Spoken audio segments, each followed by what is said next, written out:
o dia que meu pai me deu um murro, um soco no rosto, e eu decidi que não adiantava eu simplesmente deixar de ser quem eu realmente era para tentar agradar os meus pais. Porque meu pai ia sempre ser um escroto. Então, o que acontece? Certo dia eu tava indo pra escola, e aí meu pai tava indo trabalhar, né? Eu saía pra escola às 6h30 da manhã, meu pai saía às 6 para ir pro trabalho. E nesse dia, o meu pai, ele esqueceu a chave do carro. O que acontece? Ele voltou, buzinou no portão, e eu não abri. Por quê? Porque eu tava passando lápis de olho pra ir pra escola, entendeu? Nessa época eu ainda era gay, afeminado, não era travesti, mas já tava tirando minha sobrancelha, usando lápis de olho, usava calcinha também, entendeu? E o meu pai voltou, entrou dentro de casa. Como eu não escutei a buzina do carro, ele teve que entrar em casa, dentro de casa. Então ele entrou e me viu passando lápis de olho. E ele perguntou, o que é isso? E quando eu fui responder, o meu pai me deu um soco no rosto. Esse foi o último dia que ele me bateu. Por quê? O meu pai, ele nunca me bateu, ele sempre me espancou, entendeu? Ele sempre me bateu, me espancou com tudo que vocês acham. Tudo que ele via na frente, tudo que ele podia jogar em mim. Ele, sabe, tipo assim, ele me espancava de mão aberta. E eu sempre tive um problema, eu nunca chorei. Nunca. Você pode me dar tiro, porrada e bomba, eu não choro. Eu não choro, entendeu? Eu choro numa decepção, mas eu não choro numa briga. Eu não choro numa confusão, num fight, num murro, no soco, no tiro, na porrada e na bomba. Eu não choro. Eu tenho esse problema, entendeu? E meu pai contribuiu pra isso. Mas enfim, esse foi o último dia que ele já me espancava, me batia há 4 anos, exatamente pelo fato de eu ser uma gay muito afeminada e querer me assumir, né? E por pressão da sociedade, algumas fofocas de amigos, algumas brincadeiras, né? Mexer muito com o psicológico do meu pai e ele descontar tudo isso foi em mim. Mas não adiantou. Nesse dia que ele me deu o soco no rosto, eu não chorei, eu só olhei assim pra cara dele, com quem, tipo assim, um dia eu vou te matar. Mas nunca pensei isso, tá, gente? Nunca. Já desejei? Talvez sim. Mas nunca quis, de fato, né? Porque meu pai é meu pai, era meu pai, é meu pai e vai continuar sendo meu pai, infelizmente ou infelizmente. Mas o que acontece? Eu fui pra escola e aí eu cheguei com um olho roxo, né? Com isso daqui meio roxo. E a minha professora de inglês na época, do terceiro ano A Master da escola Noélia, não vou falar o nome dela, me perguntou se estava tudo bem, porque meu olho estava daquele jeito. Então eu fui me abrir pra ela, fui contar a história, e então eu acabei chorando, né? Nisso ela me levou pra sala da diretoria, secretaria, e perguntou se eu queria mover um processo contra o meu pai, porque ele não podia fazer isso, não, pedia questão de fósforo, toda a história. Eu falei que não.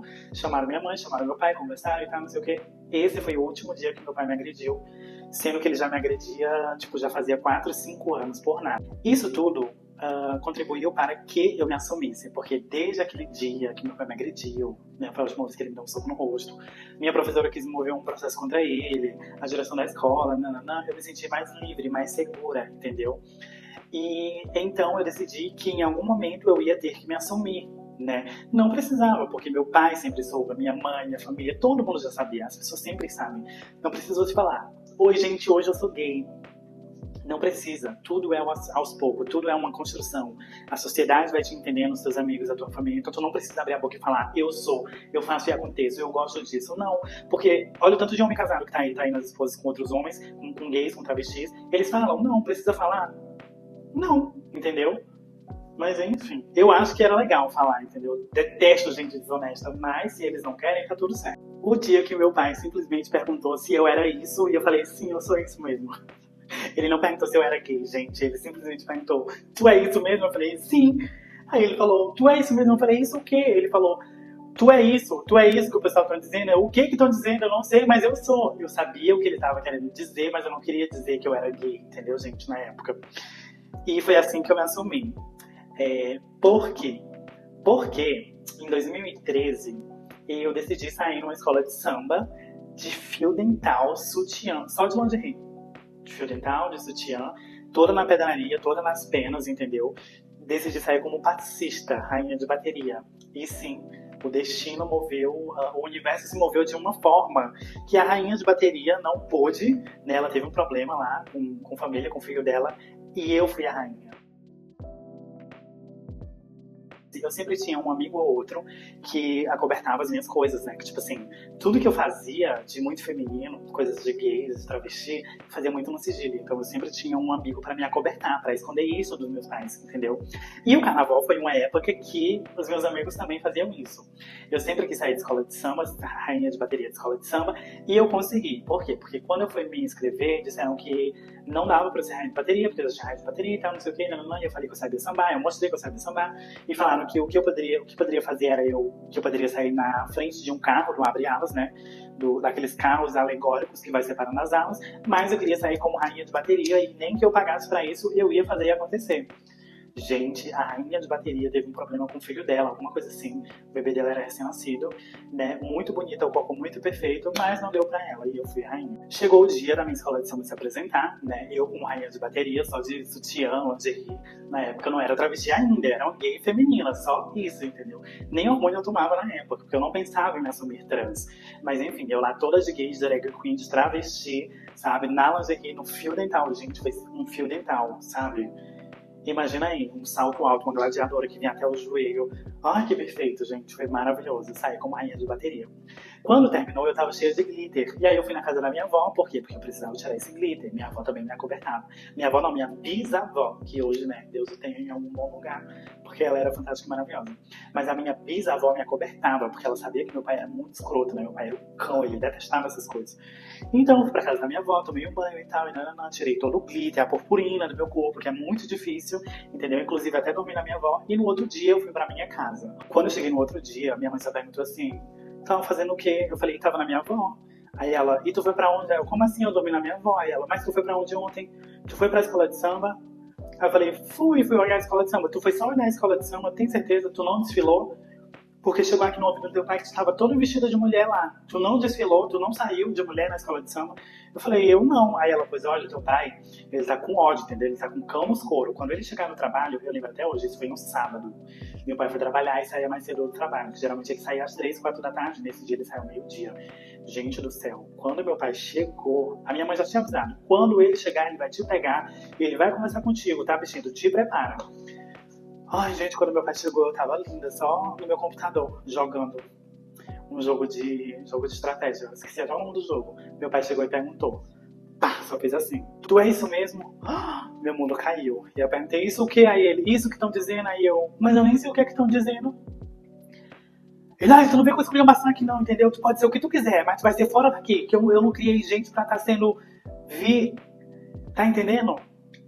Se tu é isso mesmo, então a partir de hoje você não é mais meu filho, eu não sou mais seu pai. Ai, gente, eu fiquei igual. Tu é isso mesmo? Eu falei: isso o quê?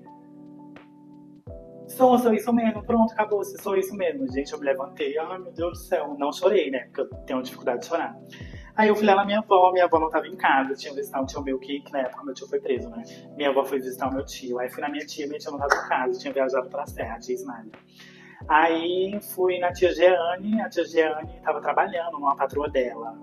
Aí fui no Clécio, o Clécio tava num jogo de basquete. Simplesmente não tinha ninguém pra me apoiar emocionalmente. Ninguém.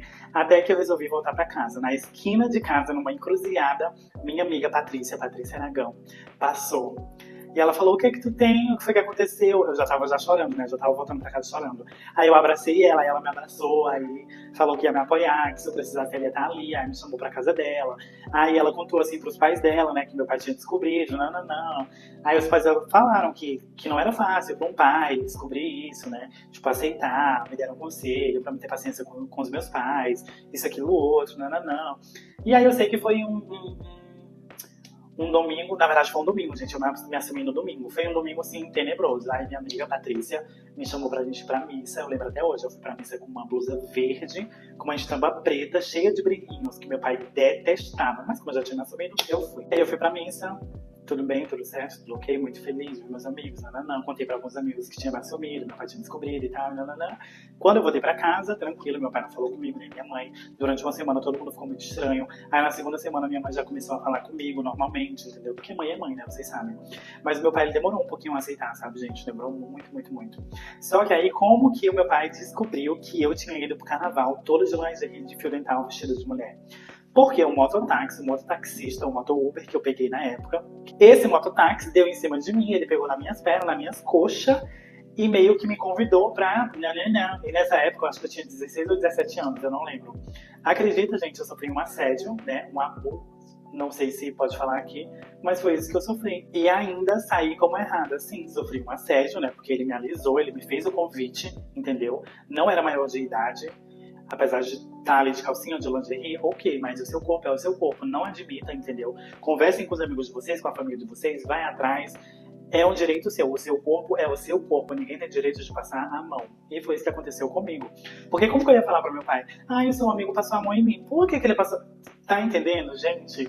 É difícil, entendeu? É difícil quando a gente tá se descobrindo gay, travesti, é muito difícil. Não é fácil. As pessoas veem a gente alegre, assim, não se importando com nada, mas só Deus é que sabe o que a gente passa, o que a gente pensa, o que a gente sente, os riscos que a gente corre nessa sociedade, né? Hoje em dia o preconceito ele tá menos? Não, não tá. Ele tá velado. Hoje em dia é crime, tem lei pra isso, então as pessoas têm medo, mas elas só te respeitam por medo. Mas as pessoas continuam, sim, sendo extremamente preconceituosas, entendeu? Isso diz mais sobre elas do que a gente. São pessoas frustradas, não são realizadas no trabalho, na sua vida pessoal, não são realizadas na sua vida amorosa, têm desejo reprimido, entendeu? Então isso a gente trata num psicólogo. Não, né, se frustrando, jogando as suas frustrações em cima das pessoas, sejam elas gays ou trans, tá bom? Se manque, se poupe, nos poupe e se economize. Nos economizem, pelo amor de Deus. Mas enfim, hoje em dia esse cara tem um problema no joelho, né? Acho que ele anda com muleta, graças a Deus, porque a tudo dá graças. Então, graças a Deus que esse homem anda com muletas, porque ele é um assediador.